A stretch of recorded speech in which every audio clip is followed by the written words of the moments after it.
Good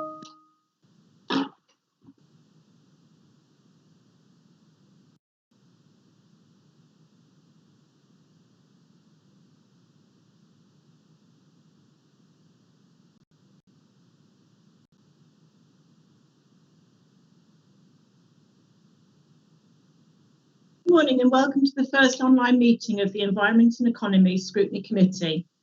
My name is Councillor Wendy Bokit and I'm the Chairman of the Environment and Scrutiny Committee. This is a formal public meeting and the audio feed of this meeting is being broadcast live via the County Council's website. I'd like to welcome the members of the press and the public who are listening to this online. Before we begin, I'd like to confirm who is present.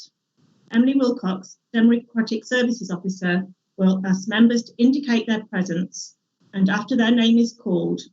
When invited to speak, you should unmute your microphone and switch on your video.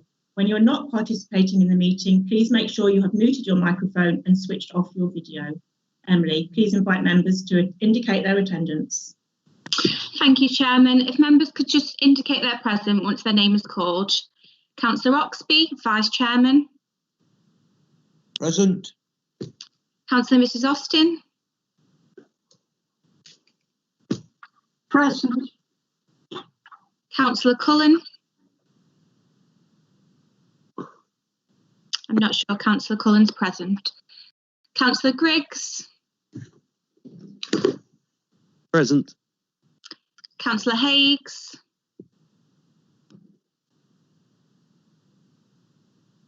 Councillor Matthews. Present.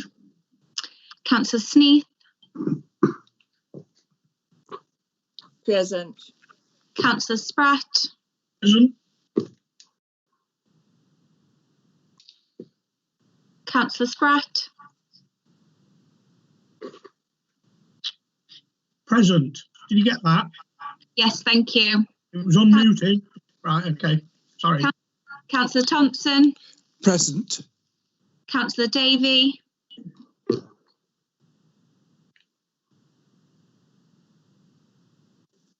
Present. Councillor McNally. Present. And we also have the following officers in attendance today. Steve Brook, Programme Manager, John Coates, Head of Service Waste, David Hickman, Head of Environment, Helen Jenkins Knight, Sustainability Officer, Karen Seal, Interim Principal Officer, Place and Investment, Vanessa Strange, Head of Infrastructure Investment, and Daniel Steele, Scrutiny Officer. Thank you, Chairman. Thank you, Emily. I'd like to ask members of the committee and other participants to type speak to the chat when you wish to ask a question or make a contribution. Request to speak will be collated by Vice Chairman, Councillor Oxby.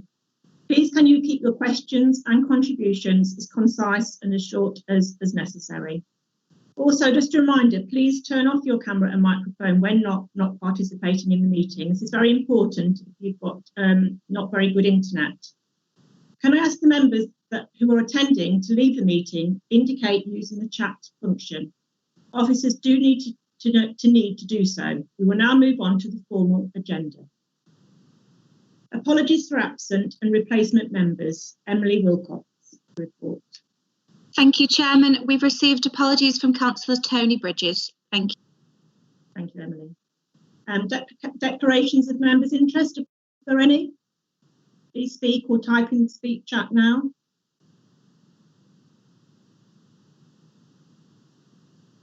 No, can't see any. Right, so on to item 3, minutes of the previous meeting, which was held on the 25th of February. Chairman Alison, Councillor Alison Austin has requested to speak. Sorry, Councillor Austin. Right, just unmuting. I did ask you quite seriously at the beginning, Chairman, as regards broadband speeds, because I am affected by not very good broadband. May I speak on behalf of my residents, please? And myself. Yeah, that's not an issue, Councillor Austin. Sorry, I thought you were going to do that anyway. Sorry. No, that's fine. Yeah. Okay, thank you. Right, sorry. Right, moving on again to item 3, minutes of the previous meeting held on 25th of February 2020. I presume everyone of the committee has read the minutes. And if there are no issues with them, can you confirm the minutes as a correct record? If there's any problems, can you put in chat now? No? Can I ask for a proposer and a seconder, please? I'll propose them, Madam Chairman, if that's okay. I'll second, Madam Chairman. Thank you, Councillor Spratt. So over to Emily now, who will call out each member's name to record their vote and announce the result of the vote. Thank you. Thank you, Chairman. Councillor Mrs Austin.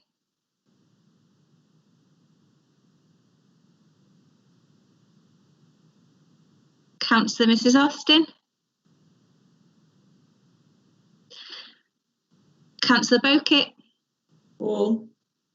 Councillor Griggs. For. Councillor Matthews. For. Councillor Oxby. Oh. Councillor Sneath. For. Spratt. For. Councillor Thompson. For. Thank you, Chairman. The minutes are approved. Thank you. Right, moving on to item 4 then, announcements by the chairman.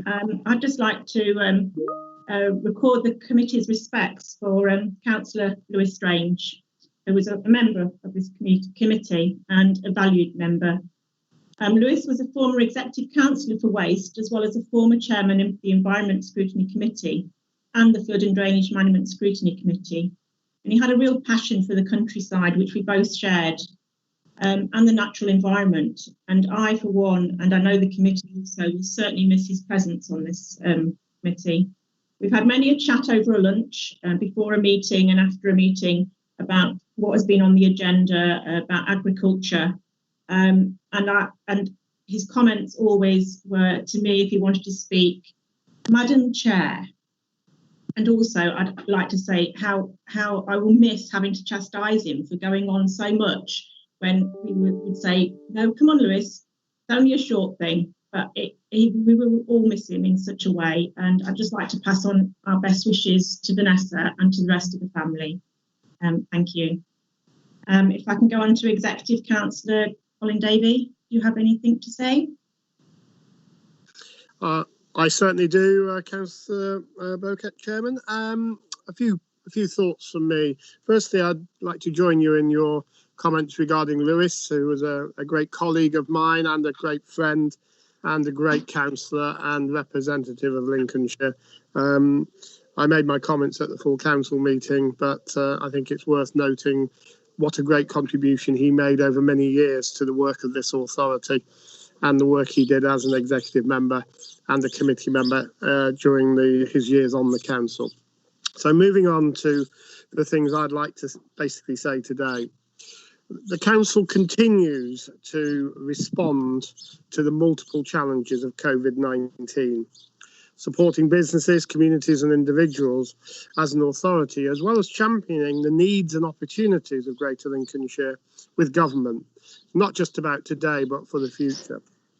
As a result, I am very pleased to report some very positive news in terms of funding for Greater Lincolnshire on a number of fronts. Firstly, the Getting Building Fund has been awarded £25.8 million to Greater Lincolnshire. The Greater Lincolnshire led the bid to the Ministry of Communities, Homes and Local Government, which has resulted in this £5.8 million allocation of funding. I wrote to all Lincolnshire MPs seeking their support for key shovel-ready projects that will provide a stimulus to our economy. Greater Lincolnshire will be submitting more details to a further appraisal process shortly. We'll then be able to bring more details of the various projects to a future committee. The Business Lincolnshire Growth Hub continues to support business recovery and is working with the government on 3 new support offers. Firstly, the £10 million Tourism SME Kickstart Fund. The government has confirmed this £10 million fund for SME tourism businesses in England that will provide grants of up to £5,000 to help them adapt their businesses following the COVID-19 pandemic. Businesses can use the funding to pay for specialist professional advice such as human resources, legal or financial expertise, to adapt new technology and online systems or to purchase new equipment. There is no match funding requirement, and the funds will be for activity up to the 31st of December this year. And details are available, and I'll pass those to members via the usual route. This is great news for the visitor economy businesses, and whilst we knew it was coming, and this will be delivered by our growth hub, we're awaiting the final contractual guidance from the department before we can declare this open for bidding. To reassure the committee, we already have this grant system in place, which is used by our existing Growth Lincolnshire grants. So we will be able to utilise this as soon as the government department advises us. Secondly, there will also be a £20 million Kickstart grant along the same lines as the tourism one. We are liaising with the MHCLG and await the final fund level for Greater Lincolnshire before we can officially open it to bidding. And thirdly, the peer-to-peer networks. The Growth Hub has been working with the Business Growth Directorate within Bays to co-design a peer-to-peer networking business recovery programme. We have bid to deliver 25 of these networks across our key business sectors in Greater Lincolnshire between August and the 31st of March 2021. In conclusion, Chairman, COVID-19, as we all know, has caused a major shock to the economic and social system and structure of our country, as it has around the world. We have reopened to a large extent across all sectors now. However, the fear of a second pandemic or second wave is still out there. And obviously further government announcements overnight regarding the wearing of masks in shops and other measures leads to continuing concern about the fragility of the economy going forward. I'm very clear, we at this authority and the Greater Lincolnshire LEP will do everything we can to support the business world, the sectors that are important to us, and businesses and self-employed as much as we possibly can in the months ahead. But the challenges are still there, and the challenges, I suspect, will become even greater in the months ahead. So I'm sure we'll be talking further about this at the committee. Happy to take any questions, Sharon. Thank you, Colin. Anyone want to ask Colin any questions? You type it in if you'd like to ask him any questions.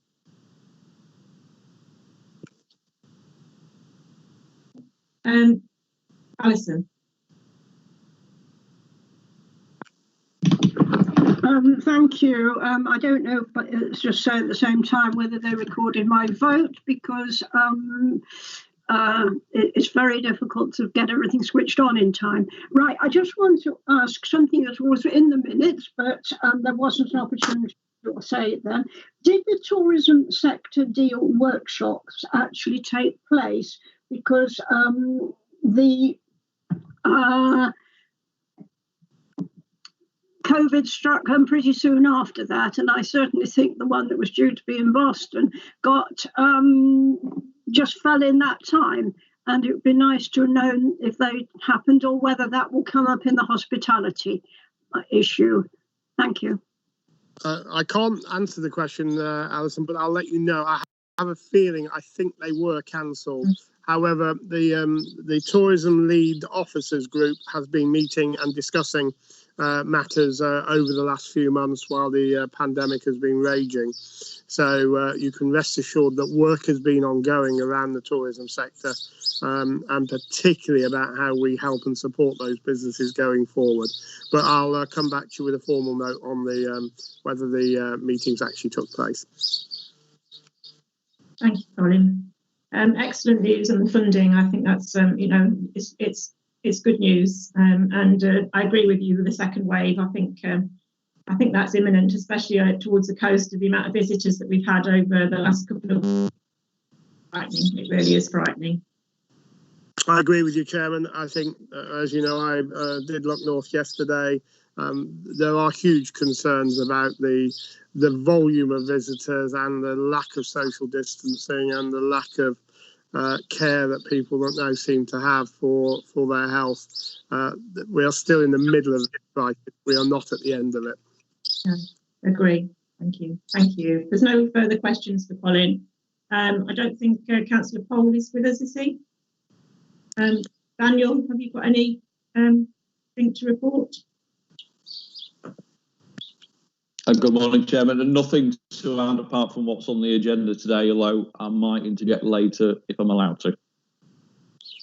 You may be allowed. Thank you. Thank you, Chairman. No problem. David, you got anything, David Hickman? Thank you, Chairman. No, nothing from me at this time. Thank you. And Vanessa, you got anything to report? Nothing to add from me either. Thank you, Chairman. Thank you, Vanessa. Right then, moving on to our first item, which is item 5, which is the Green Master Plan. This item outlines the work being undertaken to develop a Green Master Plan and proposals on the future delivery schedule for this work. This item will be presented by David Hickman, Head of Environment, and Helen Jenkins Knight, Sustainable Officer. And just a reminder, if you'd like to input on this item, please type speak into the chat thread, and we will take questions at the end of the report. Over to you, David. Thank you very much, Chairman. The purpose of the paper is to update members of the committee on progress to date with developing the Green Master Plan, and also to make sure that members' views help officers shape the way in which the Green Master Plan develops and the direction in which we take it. I don't propose to say too much about the background of this, other than that members will be aware the County Council has committed to achieving net carbon neutrality by 2050, made that commitment last year. It's subsequently embedded those commitments into the corporate plan, and now the Green Master Plan is a more detailed, is a development of a more detailed action plan, effectively, to show how we are going to make that happen. In essence, the Green Master Plan does two things. The first one is that it is essentially LCC's roadmap on how it will itself achieve through its own service delivery those savings and a number of other benefits by 2050. But it's also intended to set out how LCC will support our partner authorities and local communities in moving towards a more sustainable Lincolnshire over the same period.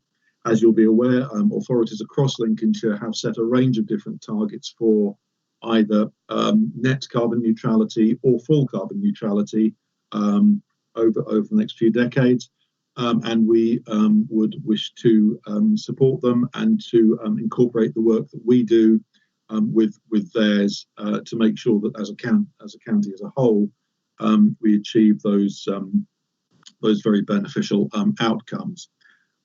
If you look at page 12 in your packet, in your report pack, you'll see the core service areas within LCC that the Green Master Plan will focus on. So, as you would expect, we'll be looking at carbon emissions, the natural environment as a whole, the work we do around planning, energy, waste, transport, biodiversity, and economic development.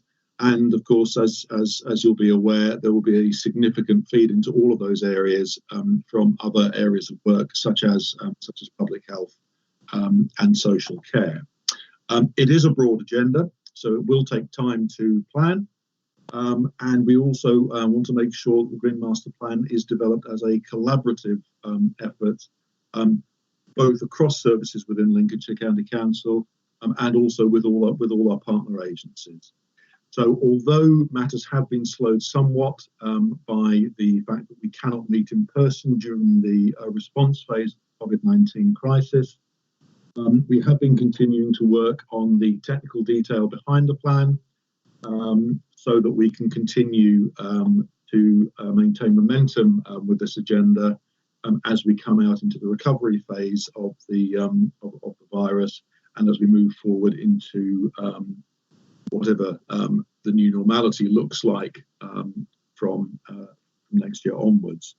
So you will see towards the bottom of page 14, we are proposing a slightly revised timescale for developing the Green Master Plan.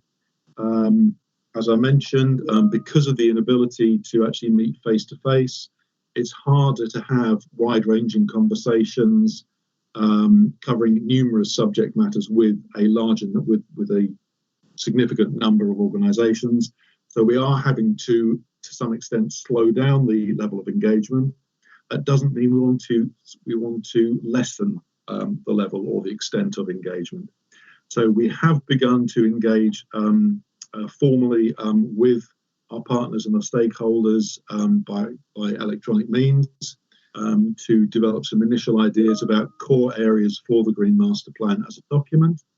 We are proposing that we would want a full draft of the Green Master Plan available for this committee to examine towards the end of November, with the aim of taking that report subsequently to executive for approval by the beginning of December, aiming for final sign-off by full council early in 2021.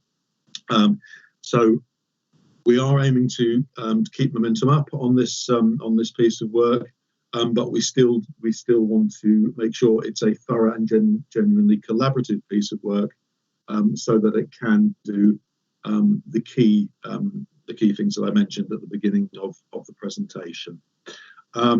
I'm minded to leave it there, if I may, Chairman, and open the floor for questions from members. I'd also at this point like to introduce my colleague Helen Jenkins Knight, who's been doing much of the groundwork on the Green Master Plan, and will be able to support me with more detailed information should members require it. Okay. Councillor Colin Davey would like to come in. He's got his hand raised, please. Thanks, Chairman. I just wanted to add to David's introduction to this. The Green Master Plan is a critical piece of work, I believe, for the council going forward. It sets an agenda for the future. It is what councillors are here to do, which is to shape the place for future generations. And this is, for me, one of the most important things we can do as elected members is to take a view of the future and help shape it. In my announcements earlier, I did forget to say one thing.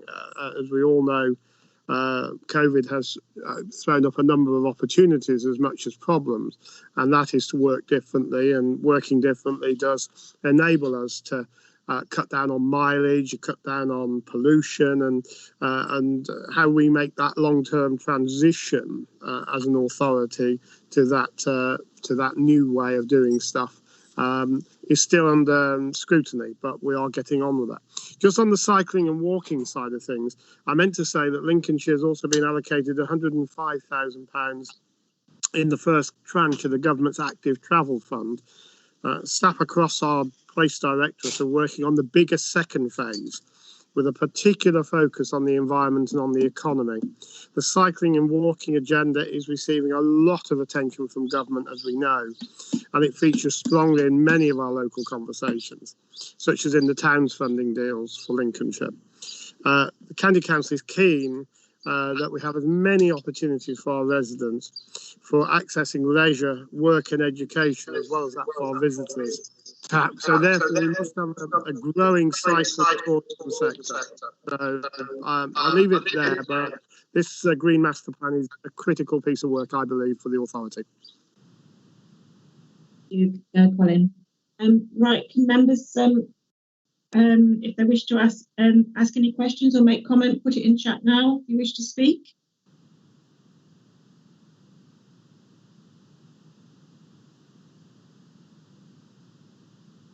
Councillor Sneed, Elizabeth.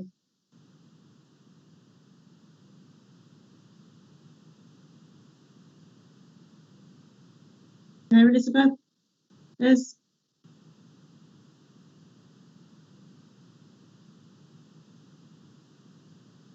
Councillor Sneed? Yes, I'm here. Sorry, it took me a little longer to get back to here. Than I no problem. No problem. Yeah. By far the most conversation and email traffic I'm having from residents at the moment, even more than potholes, which actually are not too bad at the moment, has been about cycling. I've got so many people, and I'm sure this is the same all over Lincolnshire now, choosing to bike into town, taking advantage of the quieter roads. And there's a lot of feeling about whether we as a council are doing enough and ensuring that, particularly in new developments, there are designated cycle paths. I'm a little bit torn myself about retrofitting cycle paths in existing roads, because I think Richard has said it may, and Richard Davis has said it may mean we have to narrow certain roads, which seems unfortunate. But I just would like to ensure that in this plan we've got a lot about cycle paths, because I know there's so many people and children who'd like to bike to school and only want to, and I'm the same, only want to do it safely. Which brings me again really onto children about buses. Sorry, is someone speaking? No. About buses. Call Connect's great, but we need more. We just don't have enough access to Call Connect down in South Holland. I've got residents saying they're ringing up and they can't book in for several days. And, you know, I'd like to think that we could ensure that Call Connect, which is so useful to the rural areas, and it adds so much to our Green Master Plan, really, because it's keeping cars off the road, that we could ensure there's a lot of funding for that. That's all. Thanks very much. Thank you, Liz. Do you want to come back on that, David? Or? Thank you, Chairman. Absolutely recognise the comments that Councillor Sneath has made. Yes, transport and sustainability of transport will be a key element in long-term achievement of first place carbon reductions, but also in general terms in shaping the future of Lincolnshire going forward. I think a number of my colleagues are working in detail on elements of transport planning around the county. I'll invite them to see if they have any comments they wish to make. Helen, Vanessa.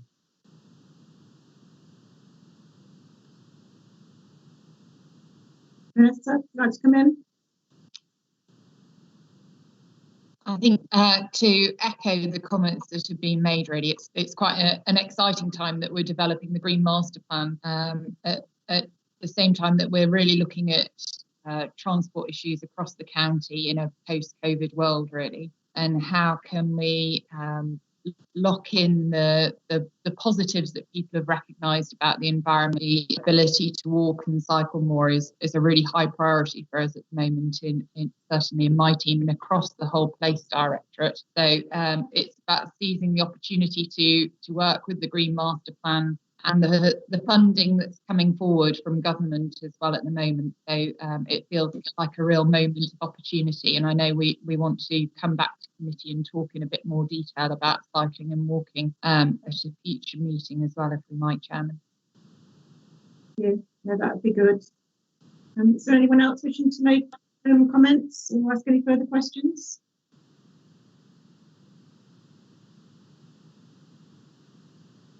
If not, I will make comment, if I may. There's no one else coming up at the moment. I mean, this is obviously been,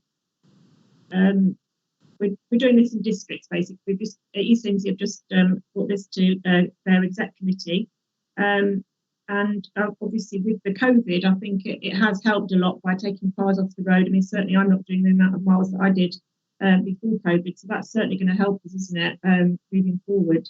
But it's an excellent plan, and the actions that we had to consider of the Green Plan and endorse the proposed timescale for the delivery of the plan. I presume everybody is on board with that.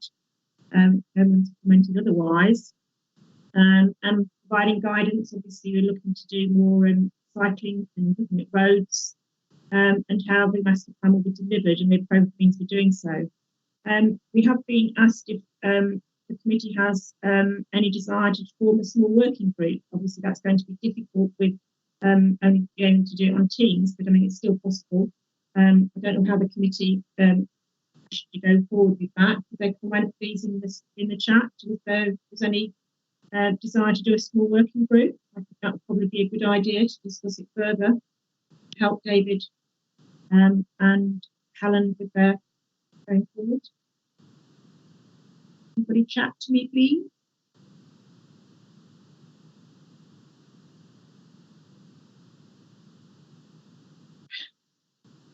That's not. I think you're lovely. Okay. Well, if we decide to do that, maybe we can send an email out afterwards, Daniel, and see if the committee would like to go forward with a small working group.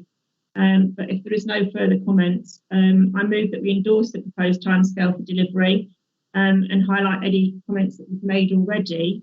I propose that. So could I have a seconder on that, please? I'll second that, Madam Chairman, if that's okay. Councillor Oxby. So Emily, we go to the vote now. Thank you, Chairman. Councillor Austin? Yes. Or Oh, sorry. oh, sorry, I thought you. Sorry, Councillor Bokit? For. Councillor Griggs? For. Councillor Matthews? For. Councillor Oxby? For. Councillor Sneath? For. Councillor Spratt? Councillor Thompson? For. That's carried, Chairman. Thank you. That's agreed then. Thank you. Thank you, David, and thank you, Helen, for that, your input. Thank you. Right, moving on. Thank you. Moving on to item 6, Lincolnshire Broadband Programme.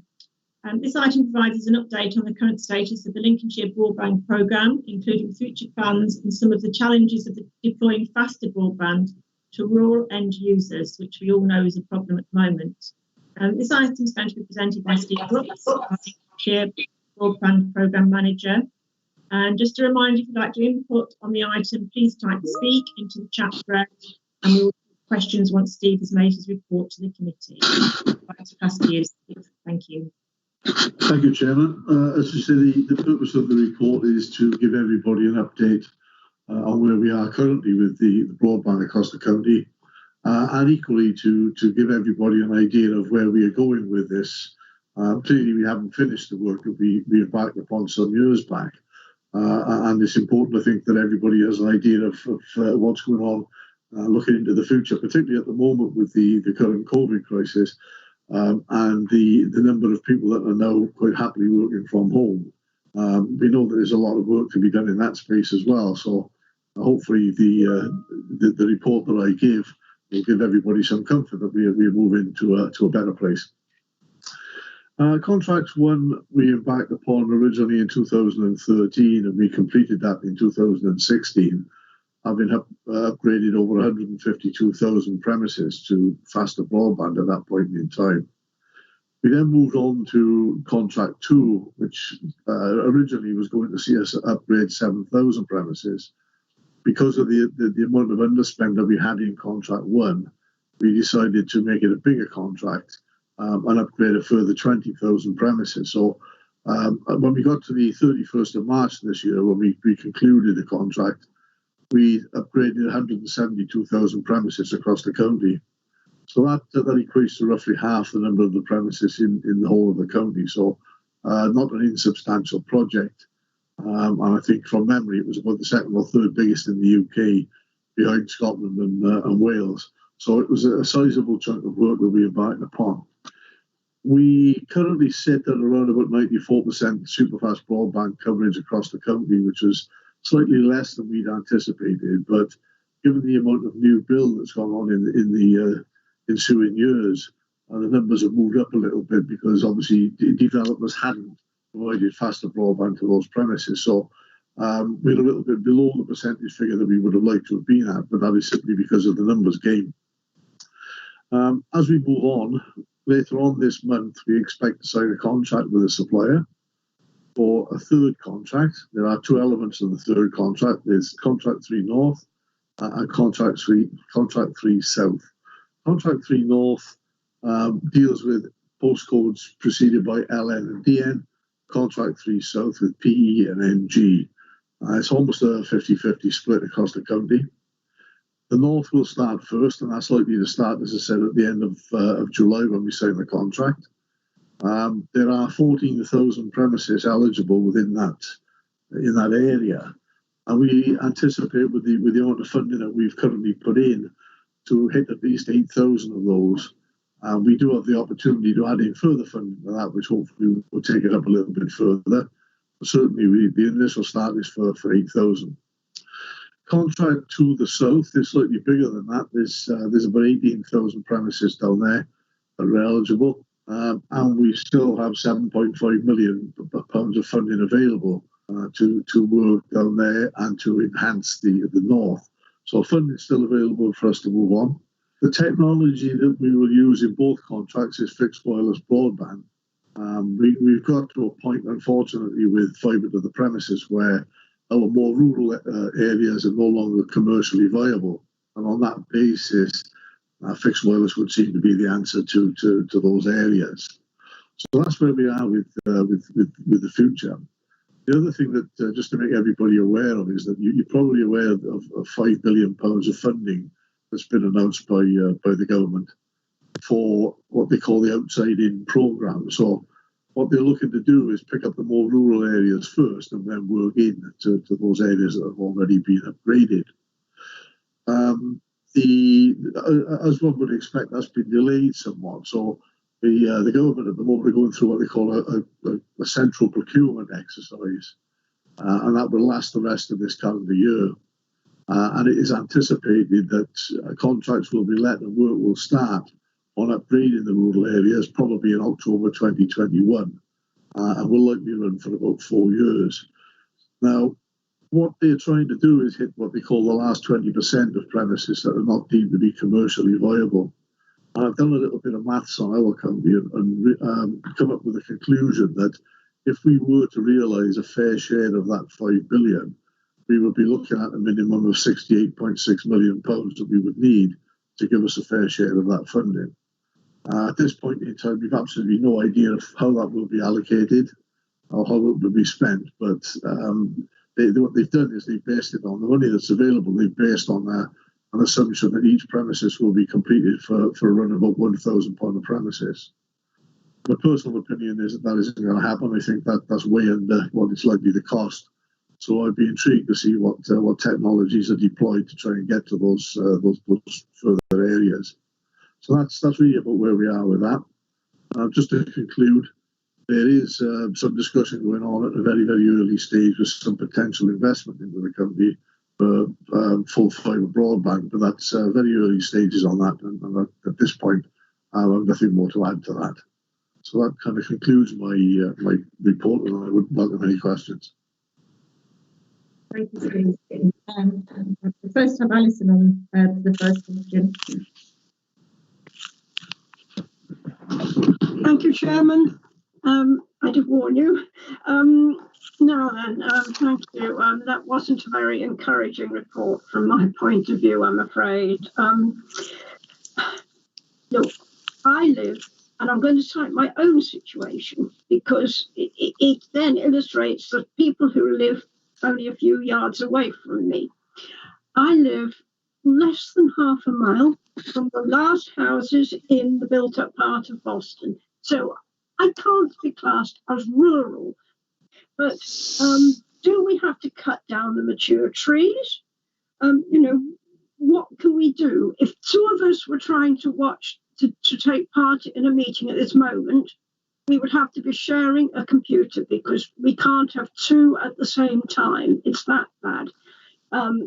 Now, and I've got sort of further down the road, then you get the situation where a very studious 15-year-old can't do her homework that the high school wants her to do. And, what do I tell these residents, please? What do I advise them? Do I say tough or what? There's a limit. It isn't as though we're right out in the sticks. We're only a stone's throw from Boston. And another example, which I'm just going to give, I'll try and be brief, is a long time ago when I was speaking, and I've mentioned this area before, the what I call him, the sort of area officer from the RSPB down at Frampton Marsh said, think what I could do for the environment if I wasn't having to drive to Norwich and could do online conferencing. You see, what are you prioritising, please? Thank you. Thanks, Councillor Austin. That's raised a number of interesting questions. Firstly, your location, I appreciate the fact that you're on the outskirts of Boston, but it does rather depend upon which way the existing cables feed to you. So it may not be quite so simple as coming straight out of Boston Street down the road to your premises. There may be an alternative way that it's fed, hence the reason why we've not upgraded to date. As you're probably aware, that the contract was based upon value for money, and we looked to try and do as many as we could, or many premises as we could for the available funding. Unfortunately, in that decision, what happened was if we had the choice for, say, doing 10 premises for the same amount of money as we could do 2, then we went for the 10. That was simply to try and realise as much value for money as we can. Now, going forward, clearly we haven't forgotten anybody at all in the company, and we will be looking to try and pick up everybody that remains. But at this point in time, there are a number of options that exist. One of them is the what they call the universal service obligation, where anybody now can go to BT and request a link which will give them a minimum of 10 megabits download speed. That's available now. It's called the USO, Universal Service Obligation. My gut feeling is it will probably be fed in the first instance by a 4G wireless solution, but nevertheless that exists for residents to claim from BT. It is subject to certain parameters. One of them is a cost parameter of £3,400 per premises, but as long as it comes in under that, then they will give you a 10 meg link, or a minimum of a 10 meg link, which should at this point in time solve some of the problems that you currently have. So that's available now. It's on our website as well. And anybody that is sub 10 megs at this point in time, 10 megabits download, is able to pull down that opportunity if they wish. Clearly, going forward, a minimum of 10 megabits is not going to suffice. We know that going into the future, and we need to get faster broadband out there. Excuse me. We need to get faster broadband out there. So we will be working very, very closely with BT UK to try and make sure that we realise as much of the 5 billion funding that's available. And equally, when we get into the south with the contract 3 that we are running, and we start deploying the fixed wireless, then hopefully we should be able to give everybody a solution down there that's currently suffering. Thank you. Right, question from Councillor Thompson next.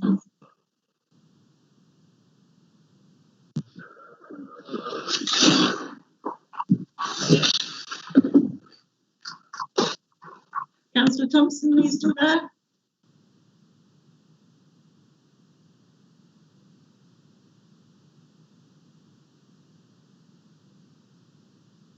Councillor Thompson.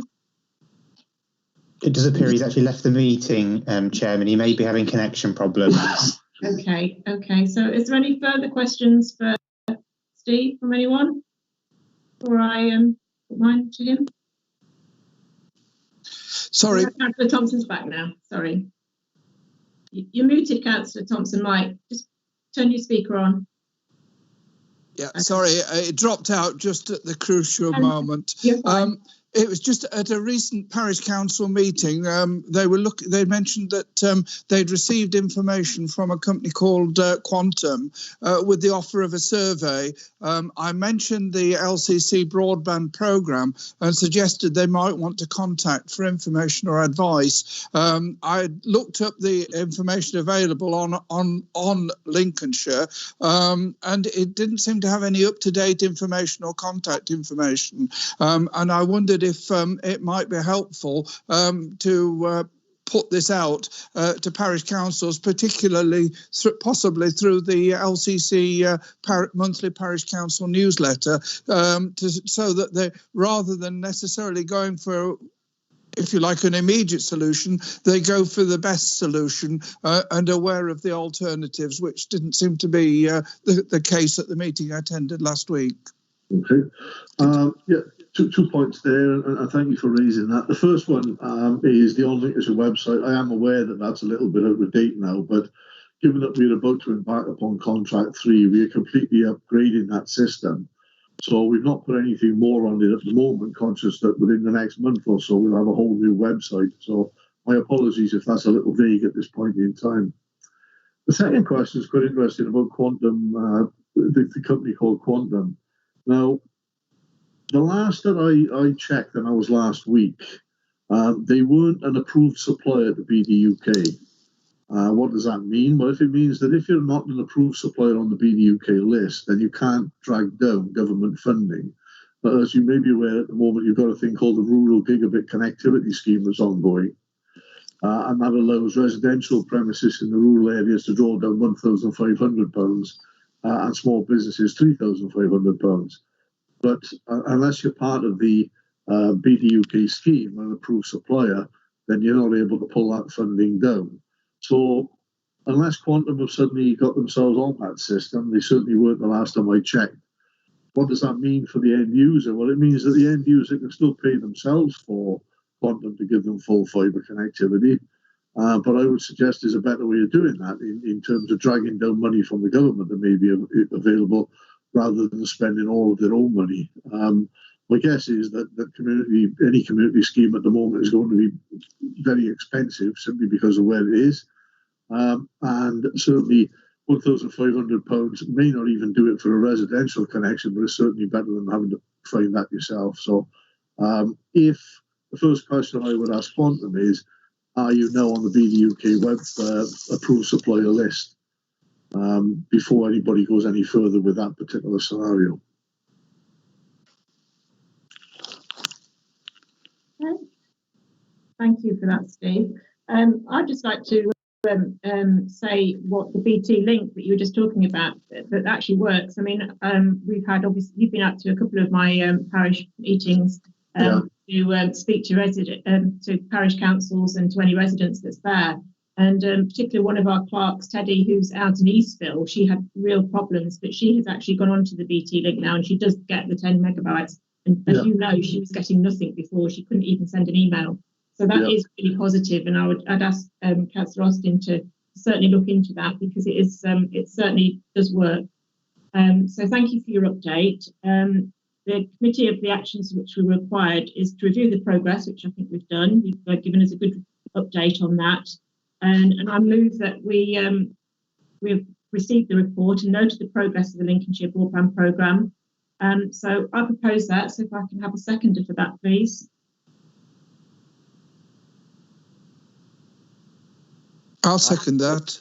Oh. Thank you, Ron. Thank you. So I pass over to Emily now.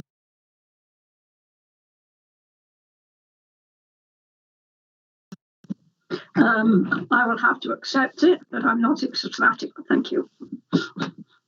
Councillor Bowkett. For. Councillor Griggs. For.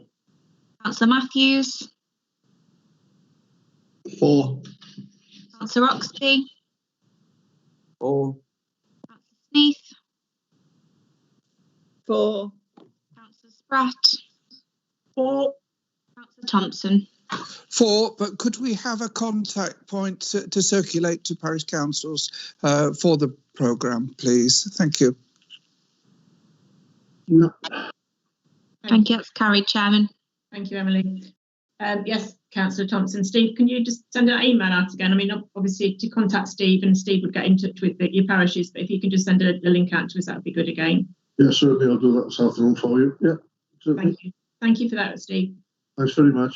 Thank you. Right, moving on to item 7 then, which is the Team Lincolnshire and foreign direct investment activities. This item provides an update on the activities and support being provided to the Team Lincolnshire Ambassador Programme, provides details on the foreign direct investment key account management programme, and provides a brief update on the investment strategy for Lincolnshire. This item will be presented by Karen Seal, Interim Principal Officer for Place and Investment. And just a reminder, again, if you'd just like to speak on the item, please put it in chat and we will ask questions after the presentation. So over to you, Karen. Thank you. Thank you, Chairman. Okay, today I'm going to give you a brief update on the Team Lincolnshire Ambassador Programme and the Foreign Direct Investment Key Account Management Programme.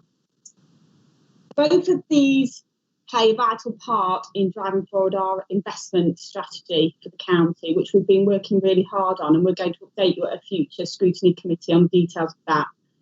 But the key drivers are all around our key sectors such as food and the defence sector, stimulating the construction market, both commercial and residential, and positioning Lincolnshire as a recognised place to attract inward investment. And we need to utilise our assets to do this. And this is where Team Lincolnshire and the Foreign Direct Investment Account Management Programme come into it.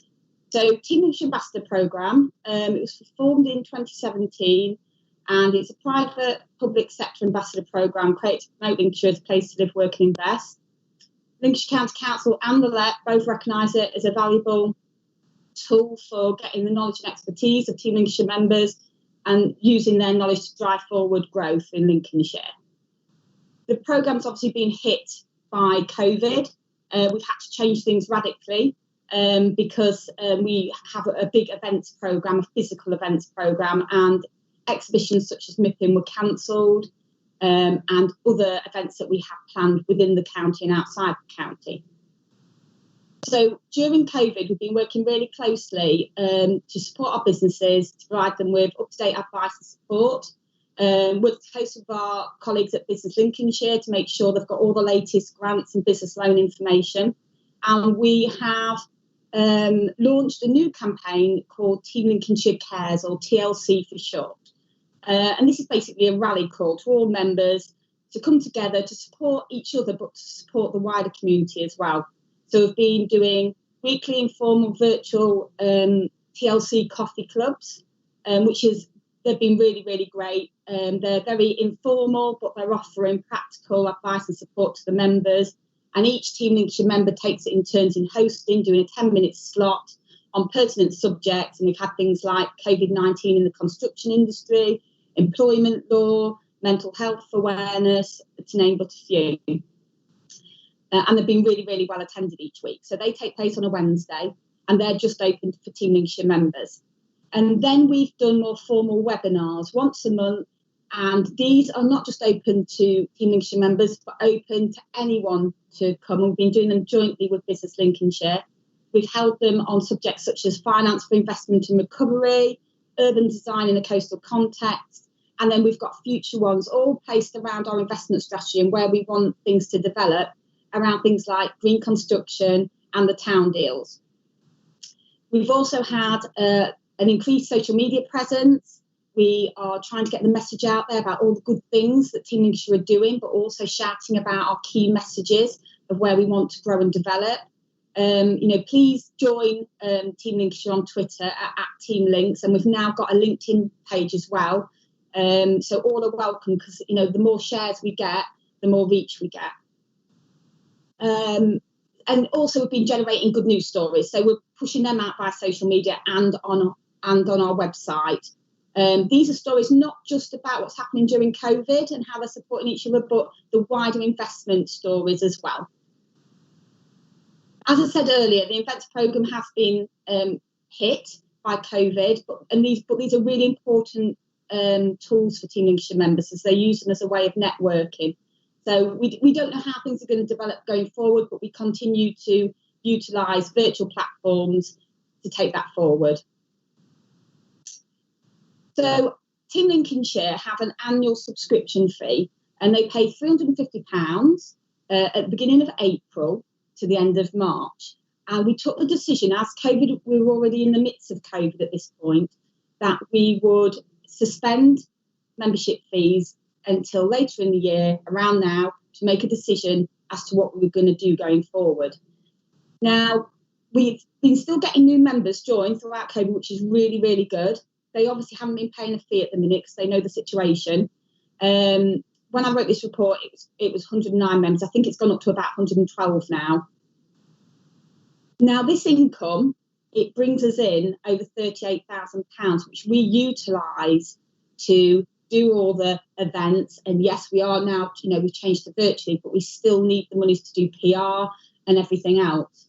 And therefore, what we're asking members is to consider a reduction in the membership fees to 25% for this year, which means that members will pay around £87.50 And it will bring us in an income then of around 9,500, which will really, really help us push forward with all the messages that we want to carry on with, and carry on with providing the virtual events as well. So moving on to the Foreign Direct Investment Key Account Management Programme. We work really closely with the LEP and the Department of International Trade to drive this programme forward. And it's all about ensuring that the foreign companies that are landed here within the Greater Lincolnshire area are supported to grow and to safeguard their employees as well, but obviously create new jobs, and then also to drive new inward investments into the county. We were very fortunate. We put in a bid to Midlands Engine for some challenge funding towards the end of last year, and we were successful, and we got 35,000 for round one, and we utilised that money to build new relationships, because that's what it's all about. It was about reaching out to new companies. We'd already got relationships with around 100 foreign-owned companies on the patch, but we wanted to reach out to new ones. And this was really successful. We met our targets. We made relationships with about 28 new businesses. And then round two came, and we put in another bid, and we were successful in getting 49,000. And again, this has meant that we can carry on the work, we can build on the relationships that we've already made, and it means that now we have targets of creating 35 relationships. That's utilising the 28 that we'd already made in round one, making some more, and now really driving forward and getting some investment successes, which Midlands Engine hope for us to get 5 annually. So it's been a really successful piece of work. We continue to do all the account management that we already did with the 100, and we usually go out and do physical visits for them, but that's all moved to virtual. And yeah, it's going really, really well. And already some investments have been flagged around Flamingo Flowers, who are looking to do some automation. And we had Japanese-owned Sakata, who are based in Boston, who are doing lots of unsupported R&D, and we're going to hopefully help them expand and get all the specialist knowledge through Department of International Trade. So really, that concludes my update. I want the members really to endorse that the Team Lincolnshire Ambassador Programme has a vital role to play in the restart of Lincolnshire's economy and the future investment and development. For you to consider waiving the Team Lincolnshire membership fees for 9 months of the 2020-21 financial year due to COVID. And I recommend receiving a further report on the investment strategy, detailing the core elements of the strategy in a future meeting. Thank you, and I welcome any questions. Thank you, Karen. Anybody want to ask Karen any questions? Like to type in now if you do. Yeah, Liz, Councillor Sneath.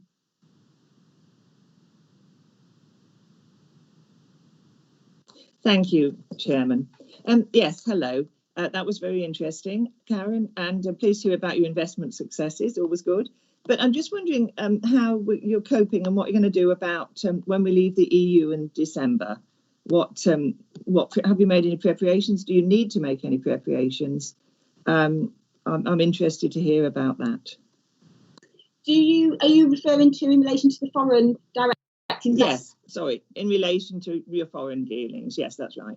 Yeah, well, we are doing lots of work with the Department of International Trade at reaching out to different embassies, because the Department of International Trade have posts established in all the embassies. So we've been already doing calls with the Netherlands and Denmark, trying to ascertain what businesses they've got over there that might want to do business over here, and just making sure that we, as a county, shout about our offer, because people don't always know about Lincolnshire, and it's really important now that we really do that place marketing, and not just on the tourism side, but on the wider business and investment side. So that's a real key part of our investment strategy, and really shouting about our high potential opportunities, like in the food sector and, Peppermint Park Food Enterprise Zone and things like that. So yes, we are working hard at making sure that Lincolnshire is truly on the map. Even after we've left, yes. Good. Yes. Thank you very much. Thank you, Councillor Sneed. Now I've got Councillor Alison Austin. Thank you. I'll be very quick this time. Thank you for an interesting report, Karen. I think my question, you will want to just answer me personally rather than to the meeting as a whole. There's in the bit about some survival to recovery, there's quite a lot about Travelodge. I'm quite interested to know, because just not too far from me, alongside the A16, a Travelodge is well under construction. You know, they're getting towards the end of it. I'd be quite interested to know whether that will in fact potentially be opening, or whether it will then just go on hold. So it's on the A16, a part of the quadrant development on the edge of Boston. Right, thank you, that's all. Thank you, Alison. I'll make a note of that one and feedback. I think Councillor Colin Davey would like to come in there as well. Probably he might have some more information. Thanks, Chairman. A couple of points really. I think the Team Lincolnshire Ambassador Programme has been a fantastic asset to the work that we do at the Council and in Greater Lincolnshire. And I want to pay tribute to all the private sector businesses who've become members of that programme, and the work they've been doing whilst COVID has been going on, not just to keep their businesses safe and secure, but also to think about the future in the right way and working with us and advising us and talking to us about those issues. And I strongly recommend, if members get the chance to drop in and listen to a Team Lincolnshire Cares event, they'll find it very interesting. Obviously, there are a lot of businesses that are in considering their positions going forward, and COVID has had a major impact, particularly in the hotel sector. So on Travelodge, we're all aware of the national headlines about what is going on there. I don't have a direct answer for Councillor Austin's question. We only would hope that that development proceeds, is completed, and then is operated by Travelodge. But we are aware from newspaper reports about the issues with the Travelodge in Lincoln, that this is an uncertain moment and an uncertain picture at this time. We'll update the committee as more information becomes available, but we are very aware that as the furlough scheme unwinds, and that there will be some shocks to the system and further announcements which will not be, in my mind, positive for the country or for our local area. Thank you, Councillor Davey. Is there any further questions for Aaron? No? Oh, hang on a sec. Martin, Councillor Griggs.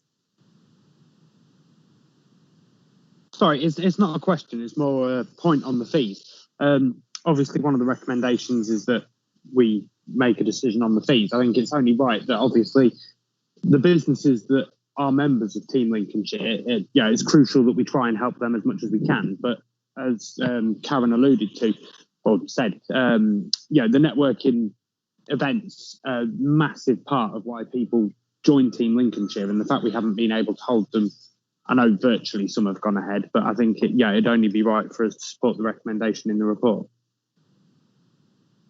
Thank you, Martin. I agree, and as such, I'd like to propose. I mean, it's fantastic what you said, Karen, and it's really good to hear the update on that. And I'm pleased that you've got between 109 and 112 members, and I'm sure that the support that you've been giving them virtually on these coffee mornings is a real help, because I know through the agricultural sector and things like that, just actually seeing somebody's face can help a lot, and just giving some maybe easy win things that they can do to actually keep them alive, really, because it obviously is a really difficult time. So on that, I fully support as Martin has just said.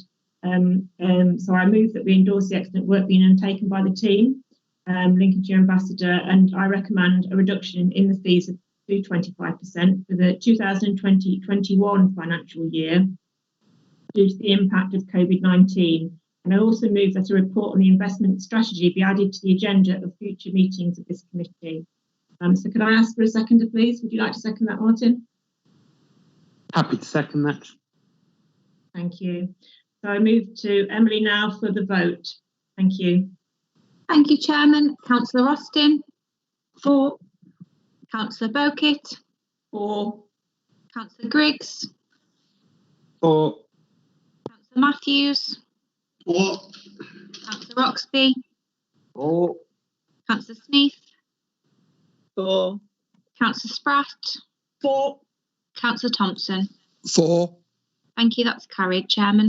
Thank you very much, and thank you, Karen, and look forward to your next report on it.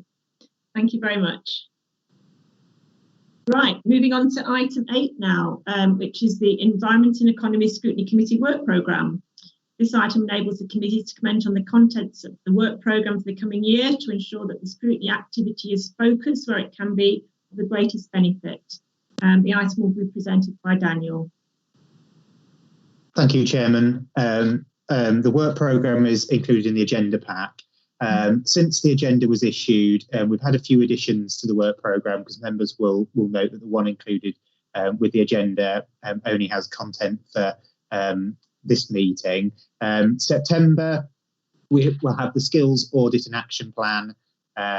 We will also now have an item on the South Lincolnshire Food Enterprise Zone, an item on tourism infrastructure, and an update on the agricultural bill, which the committee has always shown a great deal of interest in. Moving forward to the 20th of October, we will have an item on the historic places strategy from me and George, and also a returning item, which is on charging for pre-applications in planning, which the committee considered earlier in the year. As we move down to November, there'll be an item on the Business Lincolnshire Growth Hubs, also the return, as David mentioned earlier, of the Green Master Plan. There'll be an item on the 5th Local Transport Plan, and also the Employment and Skills Audit and Action Plan. Thank you, Chairman. Thank you, Daniel. We don't have any comments about the work programme in chat at present. Does anybody want to comment on the work programme? No. So I propose that we receive the work programme and the update provided and note any additional comments that Daniel's made. May I please have a seconder? Happy to second that. Thank you, Councillor Roxby. So moving over to you, Emily, for the vote. Thank you, Chairman. Councillor Austin. For. Councillor Bowkett. For. Councillor Griggs. For. Councillor Matthews. For. Councillor Roxby. For. Councillor Sneath. For. Councillor Spratt. For. Councillor Thompson. For. Carried, Chairman. Thank you. Thank you, Emily. Right, moving to item 9, which is the consideration of exempt information. Item 10 on the agenda requires the committee to consider exempt information.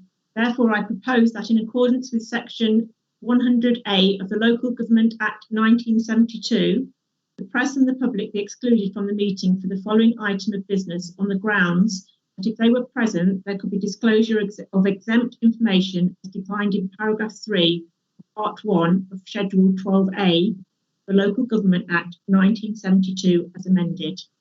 The public interest in maintaining the exemption outweighs the public interest in disclosing the information because the report contains financial information relating to third parties, and the council must be able to consider such information without therefore putting it in the public domain.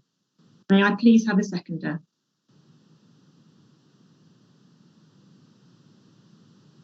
I'll second that. Councillor Thompson. Thank you. Okay. May I move for the vote, Emily? Yes, thank you, Chairman. Councillor Austin. For. Councillor Bowkett. For. Councillor Griggs. For. Councillor Matthews. For. Councillor Roxby. For. Councillor Sneath.